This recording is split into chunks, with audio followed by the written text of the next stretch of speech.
ونص.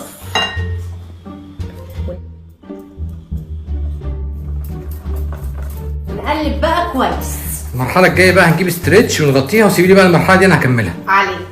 بعد كده هنجيب الاستريتش هنغطيها كلها. بعد كده هنعمل ايه بعد ما نغطيها بالاستريتش؟ نخرمها بقى الاول وبعدين ندخلها الميكرويف. بس ريحتها جامده، الفانيليا عامله فيها ريحه رهيبه. هنخرمها. ايوه. وهنحطها بقى دقيقتين ونص في الميكرويف، وكل 30 ثانيه هنطلعها نقلبها. في اول 30 ثانيه هنقلبها بالعجينه عشان ما تنشفش، وهنرجعها تاني الميكرويف. كده بقى لها دقيقتين، هنقلبها كمان تقليبه ونحطها تاني في هي الميكرويف. بدات تمسك شويه اهي. 30 ثانيه كمان ونرجعها. هي كده خدت معانا 3 دقايق ونص، الفيديو كان قد دقيقتين ونص. بصوا العجينه بدات تمسك ازاي. بصوا